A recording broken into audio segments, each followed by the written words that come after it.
Good morning. Tim's wife is a fan of pink. I'm a fan of pink. I don't really know why. I really like pink. I really like blue. I also really like the 80s. I was born in the wrong decade. Like long blonde hair, like driving around in a Firebird. Just good times going to the arcade. I mean, I was born in 1985, so I don't really ever know of that time. But God, that's the generation I want to live in. So Tim kind of evaluated my body, and he said that my hip flexors are one of my biggest limiting factors. All stemming from my inability to flex at my hip flexors creates all these other biomechanical issues. And so this stretch, this couch stretch, and it looks like you can just do this, no problem, but see how all curvy-worvy I am? I'm supposed to be straight, and then you're supposed to like bring dick to the sky type thing. So this stretch with the ball thing that I've been doing back and forth on those, it's just, man, the days we've spent here, my whole body just feels good. Change is coming, this coffee mug says. Today, I want to talk about how has YouTube changed me. So we'll get Travis's thoughts a little bit, we'll get Tim's thoughts, but I am going to be as open and honest with you on how the energy level does have to change a bit, and also how I've learned how to talk to the camera, which is a way you speak with inflections, pauses, and energy that you otherwise wouldn't really do in real life, right? It's a skill you learn when you edit your own videos and you hate your own voice, and as an editor, when I say and it's just garbage, I have to learn how to speak better when on camera, which then kind of comes off a little fake, because then as soon as I'm done with the camera, the tone and inflection of my voice does change a bit. So that's what we're gonna talk about today. Also today, I officially got an invite for the Gypsy Tales podcast. Now, maybe that doesn't mean anything to you, but they're a major podcast, long form, 3-4 hours. He is the biggest podcast in the moto industry. Chad Reed, Travis Pastrana, Jet Lawrence, Brian Deegan, Aaron Gwynn, and then there's me. So then I pitched to him, like, let me be the average guy that has done above average things, because who can relate to Travis Pastrana, dude? You can't relate to him. He's amazing, I'm a huge fan, but I'm never gonna go do a double backflip at X Games. So we have to get down to Temecula today at 3. It's really difficult. Scheduling is gonna be a disaster. That's why I've got myself a Travis. He's got to handle all these logistics on how to get there, when to get there. We have a meeting at 10 today from a sponsor. We've got to get out on a ride. We also have to get all the way to Palm Springs or Arizona area for a street bike race tomorrow, which is crazy. So anyways, I got to work a little bit. We're going to get out for a ride. We got that meeting. Big day ahead of us. So as far as expectations for my business,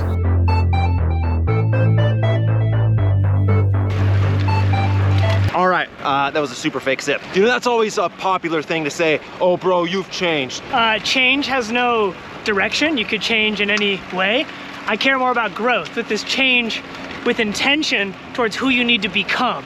If that's the question, first, Tyler, who do you need to become? And the steps over the past years, are you moving towards that? The answer is yes, then yes, you have changed, but it's in service of becoming who you need to be. It is your destiny. Destiny.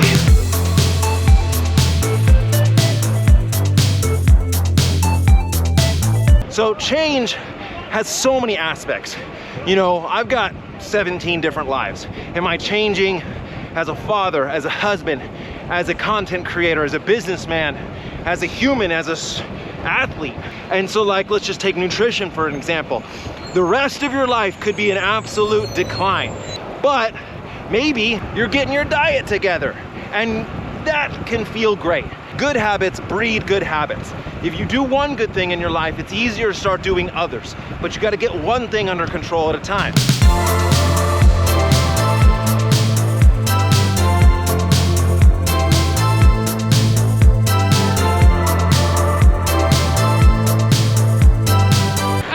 There's always this fake people on social media. So I first met him, I came up early for Yosemite cycling camp, and we went on a solo ride, just him and me, and he just talked to me like he was just being a genuine, going through his family stuff. And I mean, we went deep on the conversation right away. Yeah. Like, what is the meaning of life? Yeah. And I knew him for like 10 minutes. Anyone can put on a front for a week. So we got through the week, he was just being a genuine guy the whole time, and then like, I don't know, over the hours and hours and hours of time with him, he's never changed.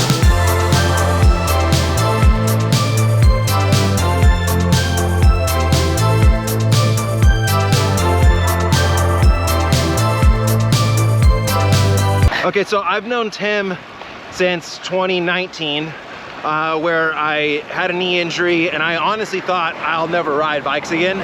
I was really depressed. Tim has saw me at my lowest, and you've also seen me at my highest. Yeah.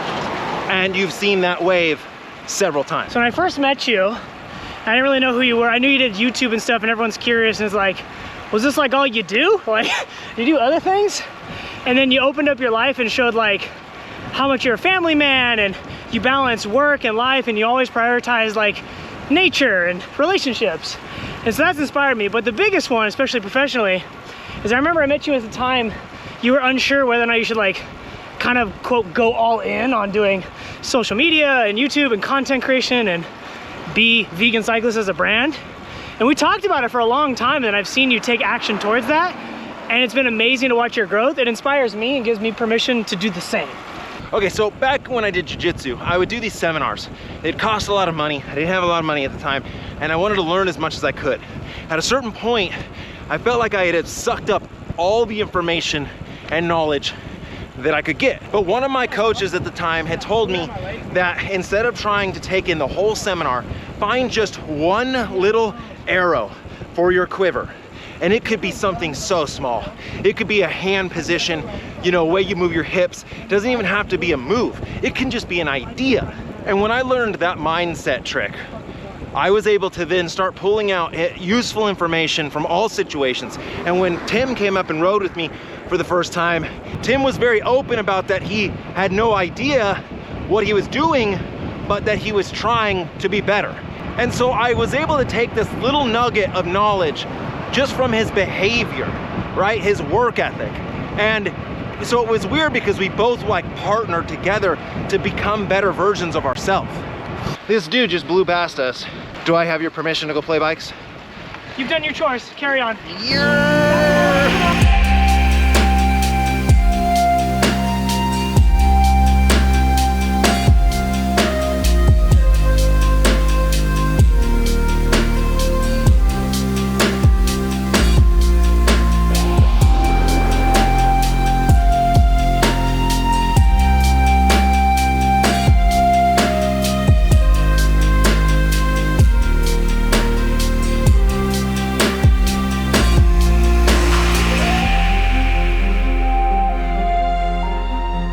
Like when we were riding up in the first 10 minutes, I was thinking like somehow your voice sounds very familiar to me, right?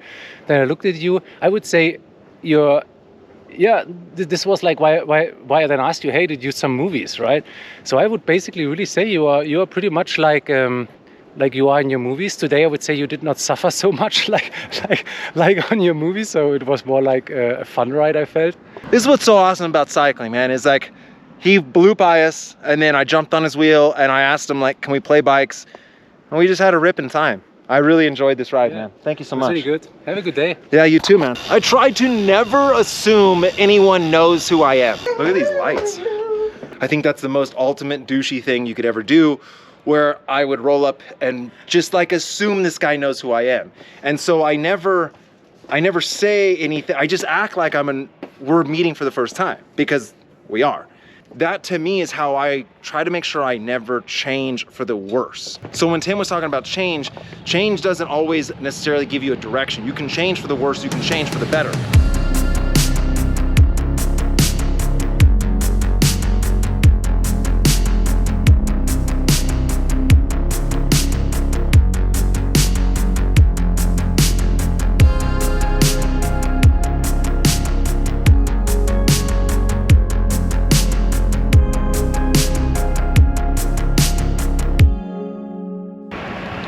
All right, so in episode 2 of the Impossible Route, Travis was struggling, and your attitude was as negative as it could possibly be. Dog shit. You did change after that.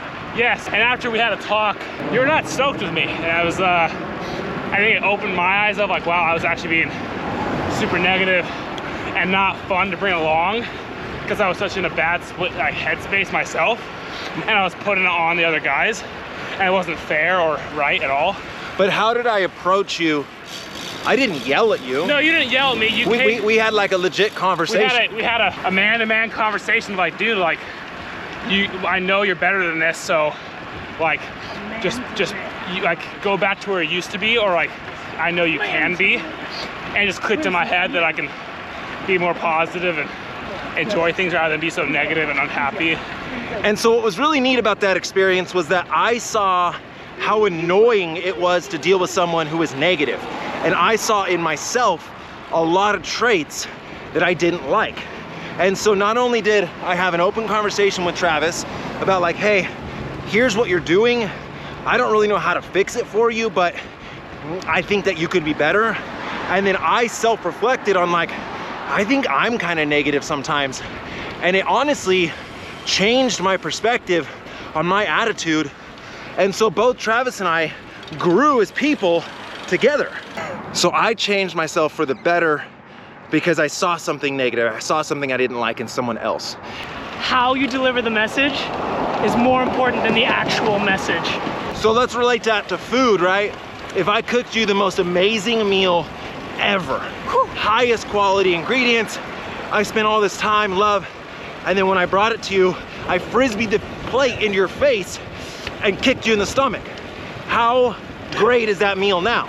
So would you say that would be a proper way to deliver a meal or an improper way? That'd be an improper way. What we say in my field is you didn't stick the landing.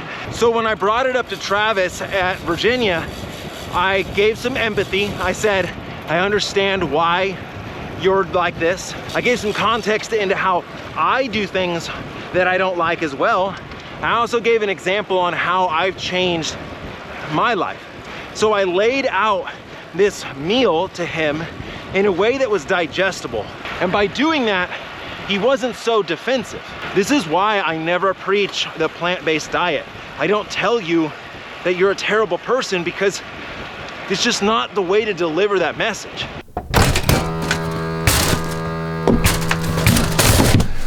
Come on. We have to be in Temecula in like 1 hour for the hugest podcast opportunity of my life, so we gotta go.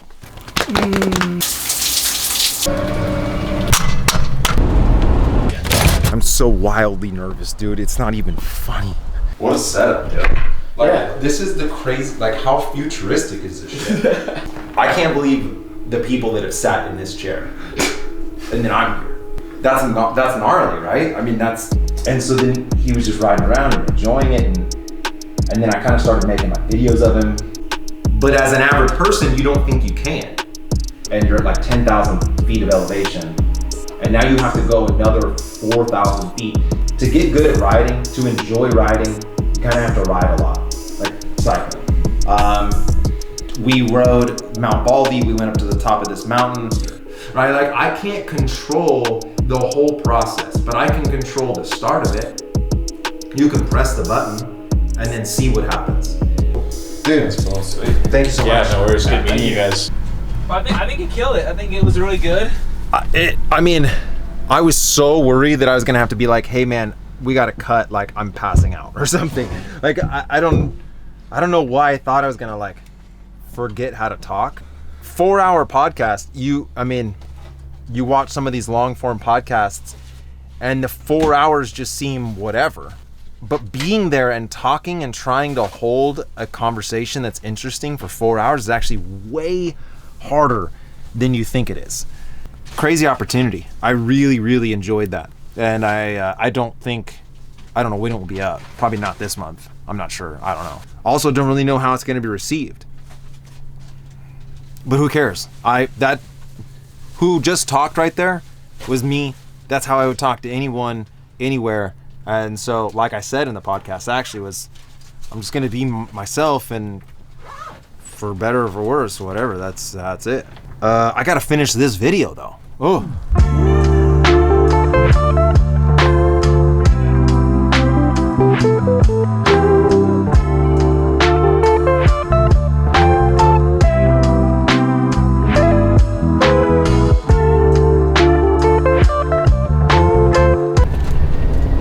he's driving, and it's bouncy, and I gotta edit.